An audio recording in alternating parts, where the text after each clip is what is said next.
नमस्कार विद्यार्थी मित्रांनो, वसुंधरा अकॅडमी मध्ये तुम्हा सर्वांचं खूप स्वागत आहे। आजच्या व्हिडिओमध्ये आपण भारताचा भूगोल अभ्यासणार आहोत। बघा, भारताच्या भूगोलावरील परीक्षेमध्ये वारंवार विचारून झालेले आहेत प्रश्न किंवा महत्त्वाचे प्रश्न आहेत असे आपण वन लाइनर स्वरूपात प्रश्न घेतलेले आहेत। प्रश्न रॅपिड फायर पद्धतीने आपण अभ्यासणार आहोत। चला तर मग आपण प्रश्नाला सुरुवात करू। पहिला प्रश्न बघा, हिमालयाची निर्मिती कोणत्या प्रकारच्या पर्वतातून झाली? तर वल्ली पर्वत लक्षात ठेवायचा आहे। पुढचा प्रश्न, जगातील सर्वात उंच पर्वत शिखर कोणते आहे? तर माउंट एव्हरेस्ट आहे। आणि किती मीटर जर असा प्रश्न आला तर 8848.86 मीटर इतकं तुम्हाला लक्षात ठेवायचं आहे। पुढचा प्रश्न, भारतातील सर्वात उंच शिखर कोणते? आता सर्वात उंच शिखर विचारलेलं आहे तर K2 गॉडविन ऑस्टिन हे तुम्हाला लक्षात ठेवायचं आहे की K2 गॉडविन ऑस्टिन। आणि जर मीटर मध्ये जर विचारलं तर 8611 मीटर इतकं लक्षात ठेवायचं आहे मित्रांनो। पुढचा प्रश्न, पूर्णपणे भारतात असलेले सर्वात उंच शिखर कोणते? तर कांचनगंगा आहे। बघा, पूर्णपणे विचारलेलं आहे। पूर्णपणे भारतात असलेले सर्वात उंच शिखर कोणते? तर कांचनगंगा। आणि उंची किती मीटर आहे? तर 8586 मीटर इतकी उंची आहे।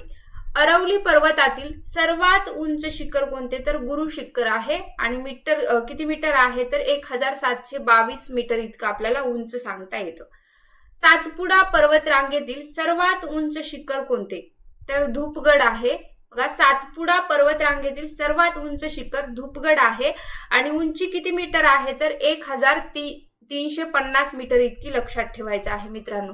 पुढे चला, पुढचा प्रश्न बघा, पश्चिम घाटातील सर्वात उंच शिखर कोणते? आता पश्चिम घाटातील सर्वात उंच शिखर विचारलेलं आहे तर अनाईमुडी हे लक्षात ठेवायचं आहे। आणि किती मीटर उंची आहे? तर 2695 मीटर इतके आहे। पुढे चला, पुढचा प्रश्न बघा, पूर्व घाटातील सर्वात उंच शिखर कोणते? तर जिंगागड आहे। पूर्व घाटातील सर्वात उंच शिखर जिंगागड आहे। आणि किती मीटर उंची आहे? तर 1690 मीटर आहे। नीलगिरी पर्वतातील सर्वात उंच शिखर कोणते आहे? तर दोडा बेट्ट आहे। आणि उंची किती मीटर आहे? तर 2637 मीटर इतके आहे। अंदमान निकोबारावरील सर्वात उंच शिखर कोणते? बघा, आता अंदमान निकोबारावरील सर्वात उंच शिखर कोणते आहे? तर सॅन्डल पीक हे आपल्याला लक्षात ठेवायचं आहे। आणि 732 मीटर उंचीचे आहे ते शिखर। पुढचा प्रश्न, भारतातील सर्वात प्राचीन पर्वतरांग कोणती आहे? तर अरवली पर्वतरांग आहे भारतातील सर्वात प्राचीन पर्वतरांग। याच्यावर प्रश्न खूप वेळा विचारून झालेले आहेत। प्रश्न अत्यंत महत्त्वाचे आहेत। प्रश्न असे पण येऊ शकतात की उंच शिखर कोणतं आहे किंवा त्या शिखरांची उंची किती आहे, असे पण प्रश्न येऊ शकतात। त्यासाठी तुम्हाला उंची आणि शिखर हे लक्षात ठेवणं अत्यंत महत्त्वाचं आहे। पुढे चला, पुढचा प्रश्न, भारतातील सर्वात तरुण पर्वतरांग कोणती आहे? तर हिमालय पर्वतरांग सांगता येते। सर्वात तरुण पर्वतरांग हिमालय पर्वतरांगेची अंदाजे लांबी किती आहे? बघा, अंदाजे लांबी विचारलेला आहे आपल्याला तर 2400 किलोमीटर इतकी सांगता येते। पुढचा प्रश्न, पश्चिम घाटाची एकूण लांबी किती आहे? तर 1600 किलोमीटर लक्षात ठेवायचं आहे। खैबर खिंड कोणत्या पर्वतात आहे? तर हिंदुकुश या पर्वतात असलेली आपल्याला सांगता येते खैबर खिंड। नाथुला खिंड कोणत्या राज्यात आहे? तर बघा, सिक्कीम राज्यामध्ये नाथुला खिंड आपल्याला पाहायला मिळते। झोजिला खिंड कोणत्या केंद्रशासित प्रदेशात आहे? तर लडाख केंद्रशासित प्रदेशामध्ये आपल्याला झोजिला खिंड असलेलं सांगता येते। पुढचा प्रश्न, रोहितांग खिंड कोणत्या राज्यात आहे? बघा, तर हिमाचल प्रदेशमध्ये आपल्याला रोहितांग खिंड पाहायला मिळते। पुढचा प्रश्न, पालघाट खिंड कोणत्या राज्यांना जोडते? बघा, आता कोणत्या राज्यांना जोडते असं विचारलेलं आहे, कोणत्या राज्यात आहे असं विचारलेलं नाही। तर प्रश्न नीट काळजीपूर्वक वाचायचं, नंतरच आन्सर टिक करायचं परीक्षेमध्ये। तर पालघाट खिंड कोणत्या राज्यांना जोडते? तर केरळ आणि तामिळनाडू या दोन राज्यांना जोडणारी कोणती खिंड आहे? तर पालघाट खिंड आपल्याला लक्षात ठेवायचं आहे मित्रांनो। भोरघाट खिंड कोणत्या शहरांना जोडते? तर मुंबई आणि पुणे या दोन शहरांना जोडणारी खिंड कोणती आहे? तर भोरघाट खिंड आहे। थळघाट खिंड कोणत्या शहरांना जोडते? तर मुंबई आणि नाशिक या दोन शहरांना जोडणारी खिंड कोणती आहे? तर थळघाट आहे। भारतातील सर्वात मोठे पठार कोणते आहे? तर बघा, दख्खनचे पठार हे भारतातील सर्वात मोठे पठार आहे। खनिज संपत्तीने सर्वाधिक समृद्ध असलेले पठार कोणते आहे? तर छोटा नागपूरचे पठार आहे बघा. खनिज संपत्तीने सर्वाधिक समृद्ध असणारे पठार छोटा नागपूरचे पठार लक्षात ठेवायचं आहे बघा. पालघाट खिंड हे कोणत्या दोन राज्यांना जोडते? तर केरळ आणि तामिळनाडू या दोन राज्यांना जोडते मित्रांनो. भोरघाट खिंड बघा मुंबई आणि पुणे या दोन शहरांना जोडते. आणि थळघाट खिंड हे मुंबई आणि नाशिक या दोन शहरांना जोडते. बघा हे प्रश्न खूप कन्फ्यूज करणारे आहेत, तुम्ही याची शॉर्ट ट्रिक बनवून लक्षात ठेवू शकता. पुढे चला पुढचा प्रश्न. भारतातील एकमेव सक्रिय ज्वालामुखी कुठे आहे? तर बघा बॅरन बेट, जे की अंदमानमध्ये आपल्याला पाहायला मिळते. लक्षद्वीप बेटे कोणत्या समुद्रात आहेत? तर अरबी समुद्रात आहेत. पुढचा प्रश्न.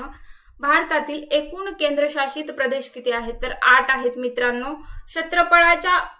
क्षेत्रफळाने भारतातील सर्वात मोठे राज्य कोणते आहे? तर राजस्थान आहे बघा. क्षेत्रफळाने भारतातील सर्वात मोठे राज्य राजस्थान आहे. क्षेत्रफळाने भारतातील सर्वात छोटे राज्य कोणते आहे? तर गोवा आहे बघा. यामधला फरक नीट लक्षात ठेवा की भारतातील सर्वात मोठे राज्य कोणते आहे? तर राजस्थान आहे. आणि सर्वात छोटे राज्य कोणते आहे? तर गोवा आहे. सर्वाधिक किनारपट्टी लाभलेले राज्य कोणते आहे? तर गुजरात हे सर्वाधिक किनारपट्टी लाभलेले राज्य लक्षात ठेवायचं आहे मित्रांनो. पुढे चला पुढचा प्रश्न बघा. दुसऱ्या क्रमांकाची सर्वाधिक किनारपट्टी लाभलेले राज्य कोणते आहे? तर आंध्र प्रदेश आहे. भारतातील सर्वात मोठा जिल्हा क्षेत्रफळानुसार कोणता आहे? तर कच्छ, म्हणजेच आपल्याला गुजरातमध्ये सांगता येते.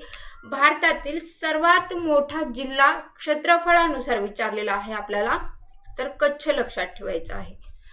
पुढचा प्रश्न. भारतातील सर्वात छोटा जिल्हा कोणता आहे? क्षेत्रफळानुसारच विचारलेला आहे, तर माहे आहे, जे की आपल्याला पदुचेरीमध्ये सांगता येते बघा. सर्वात मोठा कोणता आहे? तर कच्छ आहे. आणि सर्वात छोटा तुम्हाला माहे लक्षात ठेवायचा आहे. भारताची आर्थिक राजधानी मुंबई आहे. भारताचे प्रवेशद्वार मुंबईलाच म्हटलं जातं किंवा मानलं जातं. 7 बेटांचे शहर सुद्धा मुंबईच आहे बघा. भारताची आर्थिक राजधानी मुंबई, भारताचे प्रवेशद्वार मुंबई आणि 7 बेटांचे शहर सुद्धा कोणत्या शहराला म्हटलं जातं? तर मुंबई शहरालाच म्हटलं जातं. पुढचा प्रश्न. अरबी समुद्राची राणी कोची आहे बघा. अरबी समुद्राची राणी कशास म्हटलं जातं? तर कोचीला म्हटलं जातं. भारताचे मॅचेस्टर अहमदाबादला म्हटलं जातं. दक्षिण भारताचे मॅचेस्टर कोइंबतूरला म्हटलं जातं बघा. भारताचे मॅचेस्टर अहमदाबादला म्हटलं जातं आणि दक्षिण भारताचे मॅचेस्टर कोइंबतूरला म्हटलं जातं. हे लक्षात ठेवायचं आहे तुम्हाला. उत्तर भारताचे मॅचेस्टर कानपूर आहे. आणि गुलाबी शहर कोणत्या शहराला म्हटलं जातं? तर जयपूरला म्हटलं जातं. भारताची सिलिकॉन व्हॅली बेंगळूर इथे आहे बघा. भारताची सिलिकॉन व्हॅली बेंगळूर येथे आहे. भारताचे मॅचेस्टर अहमदाबाद आहे. दक्षिण भारताचे मॅचेस्टर कोइंबतूर आहे. आणि उत्तर भारताचे मॅचेस्टर कानपूर आहे. ह्या तिन्ही गोष्टी तुम्हाला लक्षात ठेवायच्या आहेत, परीक्षेमध्ये कन्फ्यूज होऊ शकतो. पुढे चला पुढचा प्रश्न बघा. मसाल्याची बाग म्हणून ओळखले जाणारे राज्य कोणते आहे? तर केरळ या राज्यालाच मसाल्याची बाग म्हणून सुद्धा ओळखलं जातं किंवा ते प्रसिद्ध आहे. 5 नद्यांचा प्रदेश कोणत्या याला म्हटलं जातं राज्याला? तर पंजाब राज्य आहे बघा. 5 नद्यांचा प्रदेश पंजाब आपल्याला सांगता येतं. सुवर्ण मंदिराचे शहर कुठे आहे? तर अमृतसर बघा. सुवर्ण मंदिर आपल्याला कुठे पाहायला मिळतं? तर अमृतसर येथे. अमृतसर आहे, अमृतसर एकच आहे. नबाबांचे शहर लखनौला म्हटलं जातं बघा. भारताची कोळसा राजधानी धनबाद आहे बघा. भारताची कोळसा राजधानी हा पण प्रश्न महत्वाचा आहे, तर धनबाद येथे तुम्हाला लक्षात ठेवायचं आहे. डायमंड हार्बर कोलकाता या शहराला म्हटलं जातं. पुढचा प्रश्न. राजीव गांधी आंतरराष्ट्रीय विमानतळ कोठे आहे? तर बघा हैदराबाद इथे आहे. राजीव गांधी आंतरराष्ट्रीय विमानतळ आपल्याला हैदराबाद येथे पाहायला मिळतं. नेताजी सुभाषचंद्र बोस आंतरराष्ट्रीय विमानतळ कोठे आहे? तर कोलकाता येथे आहे. वीर सावरकर आंतरराष्ट्रीय विमानतळ कुठे आहे? तर पोर्ट ब्लेअर म्हणजे अंदमान इथे आपल्याला पाहायला मिळतं. 2011च्या जनगणनेनुसार भारताची एकूण लोकसंख्या किती आहे? तर बघा 121 कोटी 0.8 कोटी इतकी आपल्याला सांगता येते. 121.08 कोटी इतकी 2011च्या जनगणनेनुसार भारताची एकूण लोकसंख्येची आकडेवारी आपल्याला सांगता येते. बघा पुढचा प्रश्न, सर्वाधिक लोकसंख्येचे राज्य कोणते आहे तर उत्तर प्रदेश आहे आणि सर्वात कमी लोकसंख्येचे राज्य कोणते आहे तर सिक्कीम आहे. सर्वाधिक जर विचारलं लोकसंख्येच्या बाबतीत राज्य तर उत्तर प्रदेश आणि सर्वात कमी लोकसंख्येच्या बाबतीत राज्य जर विचारलं तर सिक्कीम तुम्हाला लक्षात ठेवायचं आहे. पुढचा प्रश्न,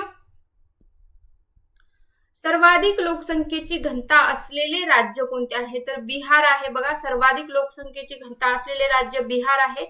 सर्वात कमी लोकसंख्येची घनता असलेले राज्य अरुणाचल प्रदेश आहे. सर्वात जास्त असणारी घनता सर्वाधिक लोकसंख्येची घनता असलेले राज्य बिहार आहे आणि सर्वात कमी लोकसंख्येची घनता असलेले राज्य अरुणाचल प्रदेश आहे.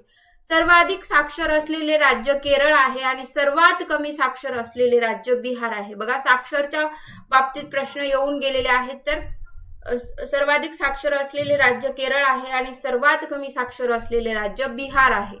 सर्वाधिक स्त्री पुरुष प्रमाण असलेले राज्य कोणते आहे तर केरळ आहे.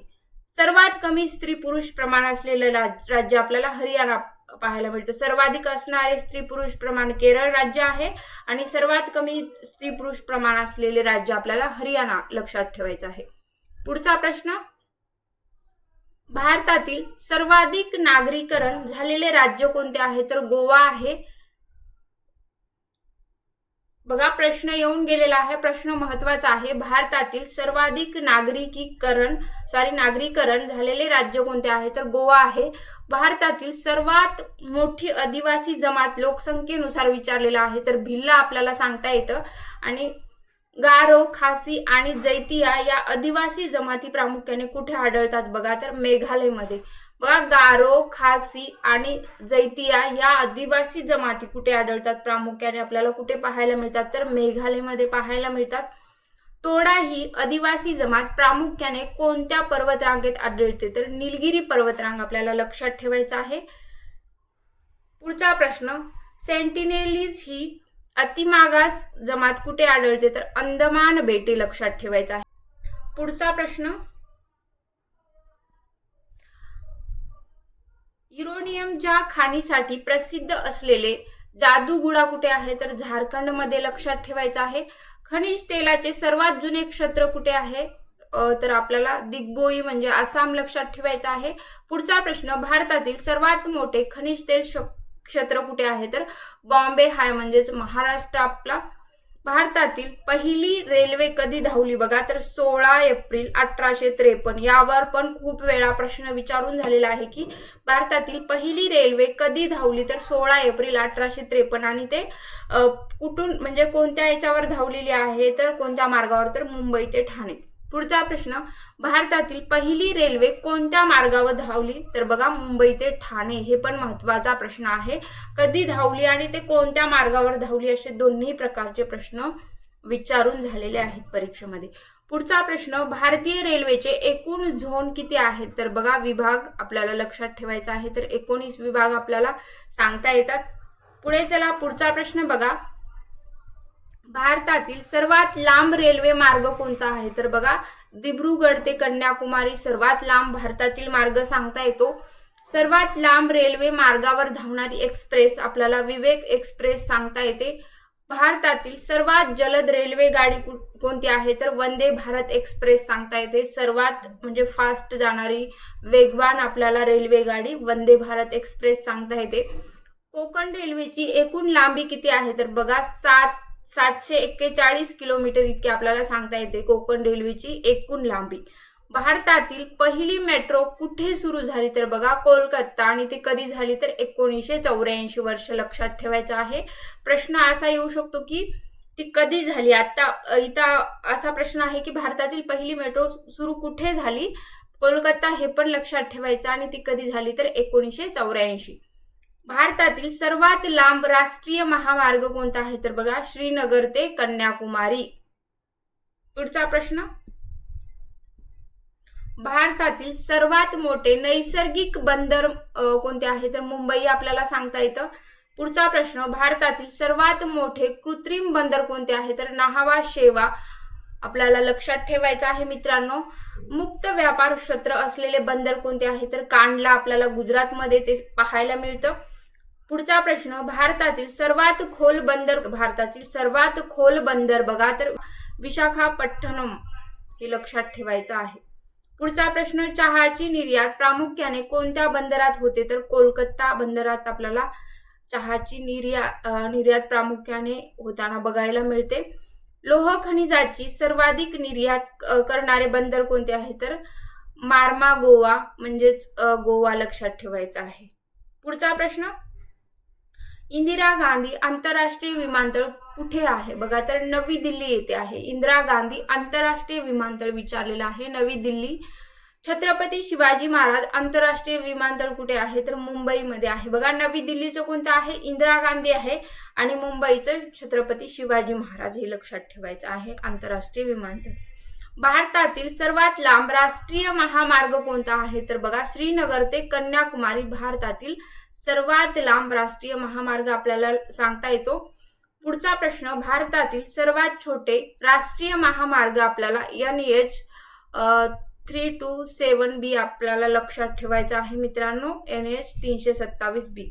पुढचा प्रश्न, हरित क्रांती प्रामुख्याने या पिकाशी संबंधित आहे. तर कोणत्या पिकाशी हरित क्रांती आपल्याला संबंधित असलेलं सांगता येते?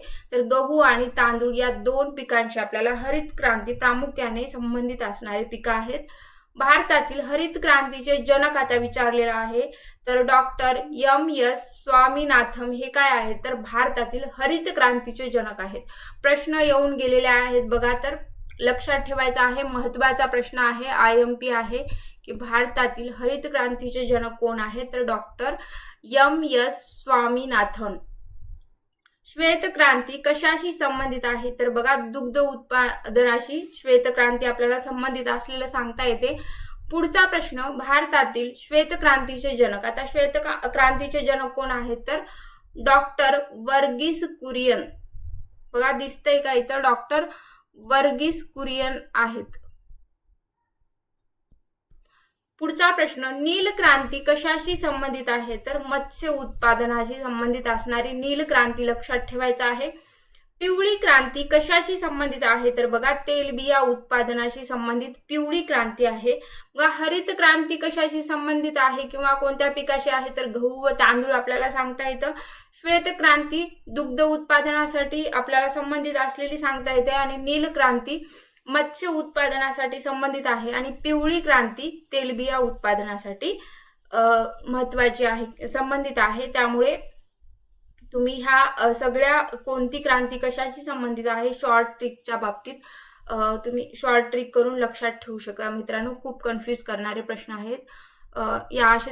अशाच प्रश्नावर आपले मार्क जाऊ शकतात. पुढचा प्रश्न, सुवर्ण क्रांती कशाशी संबंधित आहे? तर बघा, फलोत्पादन आणि मध यासाठी आपल्याला सुवर्ण क्रांती संबंधित असलेलं सांगता येते. तांदूळ उत्पादनात भारतातील अग्रेसर राज्य कोणते आहे? तर पश्चिम बंगाल आपल्याला सांगता येतं. पुढचा प्रश्न, गहू उत्पादनात भारतातील अग्रेसर राज्य उत्तर प्रदेश आहे. ऊस उत्पादनात भारतातील अग्रेसर राज्य उत्तर प्रदेश आहे आणि कापूस उत्पादनात भारतातील अग्रेसर राज्य गुजरात आहे. चहा उत्पादनात भारतातील अग्रेसर राज्य आसाम आहे. बघा, आता तांदूळ उत्पादनात भारतातील अग्रेसर राज्य पश्चिम बंगाल आहे. गहू उत्पादनात उत्तर प्रदेश आहे. ऊस उत्पादनात उत्तर प्रदेश आहे. कापूस उत्पादनात गुजरात आहे आणि चहा उत्पादनात भारतातील अग्रेसर राज्य कोणतं आहे? तर आसाम आहे. हे पण महत्त्वाचे प्रश्न आहेत मित्रांनो. या व्हिडिओमध्ये संपूर्णच प्रश्न महत्त्वाचे आहेत, त्यासाठी व्हिडिओ नक्की शेवटपर्यंत बघा. पुढचा प्रश्न, कॉफी उत्पादनात भारतातील अग्रेसर राज्य कोणते आहे? तर कर्नाटक आहे. रबर उत्पादनात भारतातील अग्रेसर राज्य केरळ आहे. सोयाबीन उत्पादनात भारतातील अग्रेसर राज्य मध्य प्रदेश आहे. डाळीच्या उत्पादनात भारतातील अग्रेसर राज्य मध्य प्रदेश आहे. सफरचंद उत्पादनात भारतातील अग्रेसर राज्य जम्मू आणि काश्मीर आहे बघा. आणि केशर उत्पादनात भारतातील एकमेव प्रदेश विचारलेला आहे, तर जम्मू आणि काश्मीर आपल्याला लक्षात ठेवायचं आहे. कॉफी उत्पादन भारतातील अग्रेसर राज्य कर्नाटक आहे. रबर उत्पादनात केरळ आहे. सोयाबीन उत्पादनात मध्य प्रदेश आहे आणि डाळीच्या उत्पादनात मध्य प्रदेश आहे. सफरचंदाच्या उत्पादनात जम्मू आणि काश्मीर आहे. आणि केशर उत्पादनात भारतातील एकमेव राज्य जम्मू आणि काश्मीर. बघा, भारतातील एकमेव राज्य म्हटलेलं आहे. पुढचा प्रश्न, लोह खनिज उत्पादनात अग्रेसर राज्य कोणतं आहे? तर ओडिशा आहे. कोळसा उत्पादनात अग्रेसर राज्य छत्तीसगड आहे. सोन्याच्या खाणीसाठी प्रसिद्ध असलेले ठिकाण कोलार आपल्याला कर्नाटकमध्ये सांगता येतं. पुढचा प्रश्न, हिऱ्याच्या खाणीसाठी प्रसिद्ध असलेले ठिकाण कोणते आहे? बघा, हिऱ्याच्या खाणीसाठी प्रसिद्ध असलेले ठिकाण पन्ना आपल्याला मध्य प्रदेशमध्ये पाहायला मिळतं मित्रांनो. तांबे उत्पादनात अग्रेसर राज्य कोणते आहे? तर मध्य प्रदेश आहे. बॉक्साइट उत्पादनात अग्रेसर राज्य ओडिशा आहे आणि अभ्रक उत्पादनात अग्रेसर राज्य आंध्र प्रदेश आहे. पुढचा प्रश्न, हिमालयाची निर्मिती कोणत्या प्रकारच्या पर्वतातून झाली? तर वली पर्वत आहे. जगातील सर्वात उंच पर्वत शिखर कोणता आहे? तर माउंट एव्हरेस्ट आहे आणि किती मीटर उंचीचा आहे? तर 8848.86 मीटर इतकी उंची तुम्हाला लक्षात ठेवायचं आहे. भारतातील सर्वात उंच शिखर कोणते आहे? तर गॉडविन ऑस्टिन हे लक्षात ठेवायचं आहे आणि 8611 मीटर उंचीचा आहे. पूर्णपणे भारतात असलेले सर्वात उंच पर्वत कोणते आहे? सर्वात उंच शिखर कोणते आहे? तर कांचनगंगा आहे आणि उंची किती आहे? तर 8586 मीटर इतकी उंची लक्षात ठेवायचं आहे. अरवली पर्वतातील सर्वात उंच शिखर कोणते आहे? तर गुरु शिखर आहे. 1722 मीटर इतक्या उंचीचे आहे. बघा, अरवली पर्वतातील सर्वात उंच शिखर गुरु शिखर आहे आणि 1722 मीटर इतकी उंची आहे. सातपुडा पर्वत रांगेतील सर्वात उंच शिखर कोणते आहे? तर धूपगड आहे आणि 1350 मीटर इतकी उंचीचे आपल्याला सांगता येते. मित्रांनो, हे प्रश्न रिपीट झालेले आहेत तरी मी तुम्हाला परत एक वेळा रिव्हिजन करून दिलेले आहे. पुढचा प्रश्न, भारतातील सर्वात मोठा वाळवंटी प्रदेश कोणता आहे? तर थरचे वाळवंट, जे की आपल्याला राजस्थानमध्ये सांगता येतं. पुढचा प्रश्न, एकूण भौगोलिक क्षेत्रांपैकी वनांचे प्रकार किती आहे? बघा, तर 21.71% 2021 नुसार आपल्याला सांगता येतं की 21.71% एकूण भौगोलिक क्षेत्रापैकी वनांचे प्रकार लक्षात ठेवायचं आहे की 21.71% होतं, पण ते 2021 नुसार आहे. सर्वाधिक वनक्षेत्र क्षेत्रफळानुसार असलेले राज्य कोणते आहे? तर मध्य प्रदेश आहे. भौगोलिक क्षेत्राच्या तुलनेत सर्वाधिक वनक्षेत्राची टक्केवारी मिझोराम आपल्याला सांगता येतं. भारतातील पहिले राष्ट्रीय उद्यान कुठे आहे? तर जिम कॉर्बेट म्हणजेच उत्तराखंड सांगता येतं. बघा, प्रश्न महत्वाचा आहे. भारतातील पहिले राष्ट्रीय उद्यान कुठे आहे? तर जिम कॉर्बेट आहे, उत्तराखंड मध्ये आपल्याला सांगता येतं. मित्रांनो, काझीरंगा राष्ट्रीय उद्यान कशासाठी प्रसिद्ध आहे? बघा, कशासाठी प्रसिद्ध आहे? तर एकशिंगी गेंडा हे आपल्याला प्रसिद्ध असणारं सांगता येते की काझीरंगा राष्ट्रीय उद्यान हे एकशिंगी गेंडा यांच्यासाठी प्रसिद्ध आहे. पुढचा प्रश्न, काझीरंगा राष्ट्रीय उद्यान कोणत्या राज्यात आहे? बघा, तर आसाम राज्यामध्ये आहे. ते कोणत्या राज्यात आहे, कशासाठी प्रसिद्ध आहे हे तुम्ही व्यवस्थित लक्षात ठेवा मित्रांनो. गीर राष्ट्रीय उद्यान कशासाठी प्रसिद्ध आहे? तर आशियाई सिंह. बघा, गीर राष्ट्रीय उद्यान कशासाठी प्रसिद्ध आहे? तर आशियाई सिंह. गीर राष्ट्रीय उद्यान कोणत्या राज्यात आहे? तर गुजरातमध्ये आहे. सुंदरबन राष्ट्रीय उद्यान कशासाठी प्रसिद्ध आहे? तर बंगाल टायगर आहे. बघा, बंगाल टायगर आहे. सुंदरबन राष्ट्रीय उद्यान कोणत्या राज्यात आहे? तर पश्चिम बंगालमध्ये आहे. आणि पेरियार राष्ट्रीय उद्यान कोणत्या राज्यात आहे? तर केरळमध्ये आहे. बघा, काझीरंगा राष्ट्रीय उद्यान कुठे आहे? आसाम राज्यामध्ये आहे. गीर राष्ट्रीय उद्यान आपल्याला गुजरात राज्यामध्ये पाहायला मिळतं. आणि सुंदरबन राष्ट्रीय उद्यान कुठे आहे? तर पश्चिम बंगाल लक्षात ठेवायचं आहे. आणि पेरियार राष्ट्रीय उद्यान कोणत्या राज्यात आहे? तर केरळ राज्यामध्ये आहे. पुढचा प्रश्न, कान्हा राष्ट्रीय उद्यान कोणत्या राज्यात आहे? तर मध्य प्रदेशमध्ये आहे मित्रांनो. ताडोबा अंधारी व्याघ्र प्रकल्प कोणत्या राज्यात आहे? तर महाराष्ट्रामध्ये आहे. पुढचा प्रश्न, रणथंबोर राष्ट्रीय उद्यान कोणत्या राज्यात आहे? तर राजस्थानमध्ये आहे. बांधवगड राष्ट्रीय उद्यान कोणत्या राज्यात आहे? तर मध्य प्रदेशमध्ये आहे मित्रांनो. पुढचा प्रश्न, भारतातील सर्वात मोठे राष्ट्रीय उद्यान कुठे आहे? तर हेमिस नॅशनल पार्क म्हणजेच लडाख मध्ये आहे. बघा, भारतातील सर्वात मोठे राष्ट्रीय उद्यान आपल्याला लडाख लक्षात ठेवायचं आहे, हेमिस नॅशनल पार्क. पुढचा प्रश्न, भारतातील सर्वात छोटे उद्यान. आता आपल्याला सर्वात मोठे कोणते विचारलेलं आहे? तर लडाख मध्ये हेमिस नॅशनल पार्क आहे.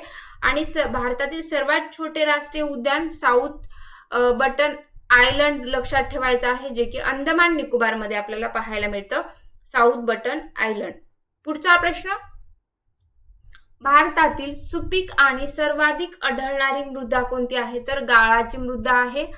कापसाच्या पिकासाठी सर्वोत्तम मृदा कोणती असते? तर काळी मृदा. लक्षात ठेवायचं आहे मित्रांनो की कापसाच्या पिकासाठी म्हणजे सगळ्यात चांगली मृदा माती कोणती असते? तर काळी मृदा आहे. काळ्या मृदेला दुसऱ्या कोणता शब्द वापरतात? तर रेगूर मृदा सुद्धा काळी मृदालाच म्हटलं जातं. बघा, रेगूर मृदा असा पण प्रश्न येऊ शकतो की काळ्या मृदेलाच दुसरं नाव काय आहे किंवा दुसरा कोणता शब्द वापरला जातो? तर रेगूर मृदा. जांभी मृदा प्रामुख्याने कोणत्या पिकासाठी उपयुक्त असते? तर काजू, चहा आणि कॉफी या 3 पिकांसाठी जांभी मृदा म्हणजे उपयुक्त असते प्रामुख्याने. पुढचा प्रश्न बघा, भारतातील सर्वात मोठा कृषी आधारित उद्योग कोणता आहे? तर कापड उद्योग. लक्षात ठेवायचा आहे मित्रांनो.